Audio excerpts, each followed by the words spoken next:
What's up, nation? Let's talk about my dog, Trevon Diggs. I know. A lot of people would say, well, Law, you're so high on him, and all he does is give up big plays. He begins burnt, scorched earth. Newsflash, Cowboy Nation. When you are a cornerback, you will get burnt. Defensive back, you will get burnt.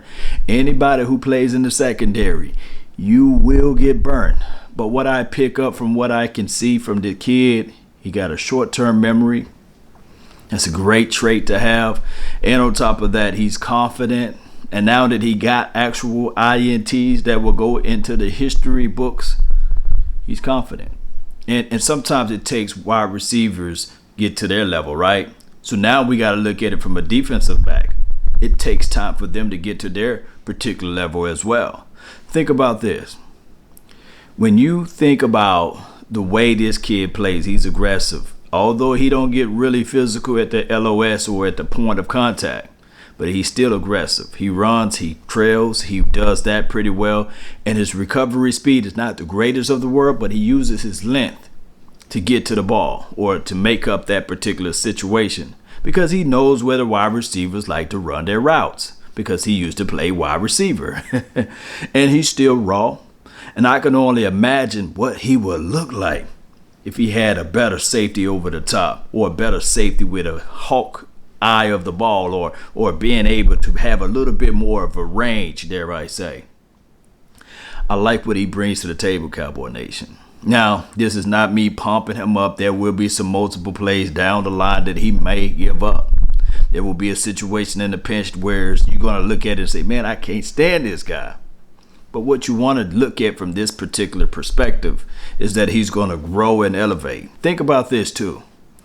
The teams that we play multiple times are our division foes, right?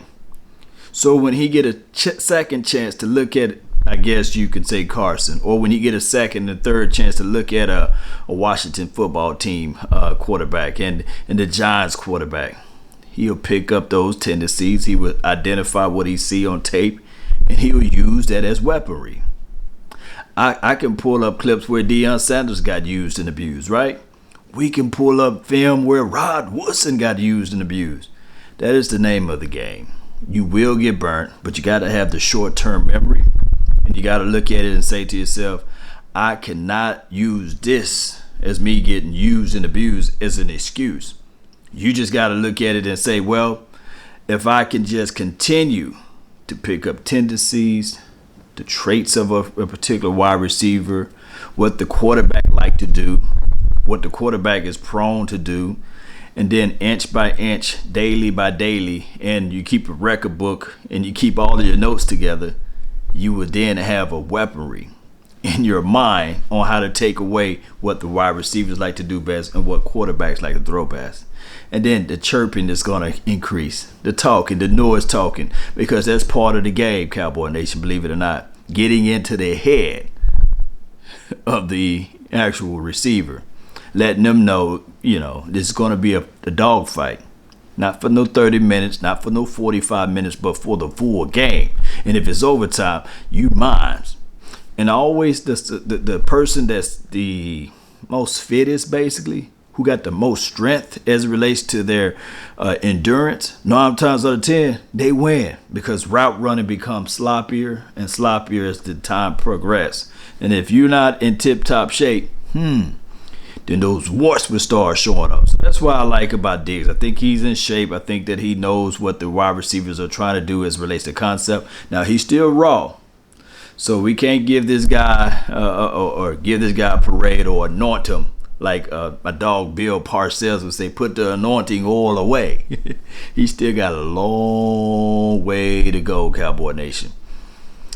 And that's just the reality of it. But shout out to Bucky Brooks. He brought him up. He said, hey, this kid got the potentials to be one of those known cornerbacks throughout the NFL. And he flat out do. He flat out do. All right, so in the other topic, I want to talk about a little bit about Ezekiel Elliott. I get so many people to say, hey, Law, don't talk about him. He's like one of the untouchables. And I get it from both sides. I get people, when I talk glowing of Ezekiel Elliott, I give reasons and valid reasons and valid reasons. I get a segment of Cowboy fans and say, hey, man, why are you getting all of these excuses? We shouldn't have paid him $90 million or what have you. And then, you get the people that's on the far other side to say, hey, he is an elite. It's the offensive line fault. It's the actual offensive coordinator fault. It's so many people's fault that we just have to look back at the tape. The reality of it, I post a comment, and it wasn't nothing pertaining to Ezekiel Elliott. It's just where the shoe fits. I said, what is the average lifespan of the quarterback? Running back. And it was 2.66 years. So 2 years and a couple of months, right? So when you start looking at everything, you start saying to yourself, wow. Well, scratches your head moment, and then you say, well, what is the lifespan of an elite running back? Not saying that Ezekiel Elliott is an elite running back, not saying that he's a horrible running back or a halfback, however you want to say it, or he's average at best, or he's great. I think that Ezekiel Elliott, from hands down in the National Football League, he can play pretty much everything that you want your running back to do. He can block out of the backfield. He can come down and crack. He can catch out of the backfield. Also, he can run in between the tackles and things like that. But people fail to realize it's all what's up in stairs in your mind, right? The head space. That's a major thing too. Are you thinking too much about fumbling the ball? Are you thinking about, hey, I got to make every movement the right way? Do I have vision? Can my start and my release, my acceleration, my burst, can all of those things be in the box where it relates to a green check mark by them? Those are things that Ezekiel may be going on in his mind. Got a new coach, got a new running back coach as well. Got a new quarterback that's under the center now. Do I protect the quarterback, or do I go out there and run into the flats and say, hey, I'm open? There's so many things to put into place. However, when you look at it and you say to yourself, hey, this is the NFL, baby. You got to be able to make the necessary adjustments. So I'm going to ask you all, how long do you think an elite running back got in the NFL, or a great running back got in the NFL? If the average running back, or the average lifespan of a running back, is 2.66 years, well, can you say just above that 4 years would be, dare I say, for an elite back or a great back? And I do know that there are some outliers like Frank Gore's of the world, Adrian Peterson of the world, and maybe, somebody else way back in the days, Marcus Allen. He was just one of those guys that refused to give up, and he earned his grain of salt. And then, of course, I cannot leave out the mighty Emmitt Smith. But those running backs, all that I mentioned, none of them, not one of them, are the exact same running back.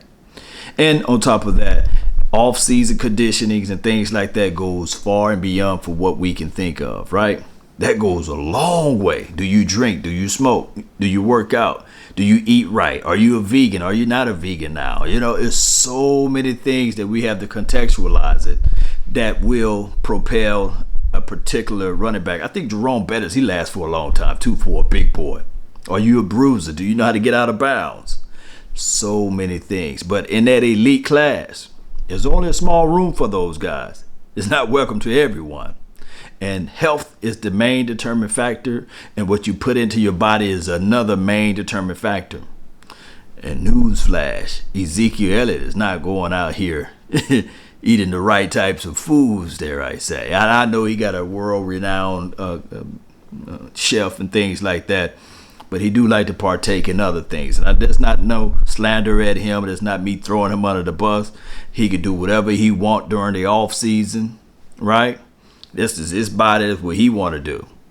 But this is what happened. When you start slacking in one category, somebody else is catching up in that category from you. So I think that it's a combination of multiple things with Ezekiel Elliott. The offensive line in shambles. Coach Kellen Moore, offensive coordinator, he don't really know how to call and design and set up plays, right? And on top of that, he got a new running back coach, right? So those 3 elements there. Then he got a new head coach. There's 4 elements. And I know it sounds like excuses, but I can tell you that the guy got a lot of stuff and he had COVID. And there's research out there for those who had COVID or coming or recovering from COVID.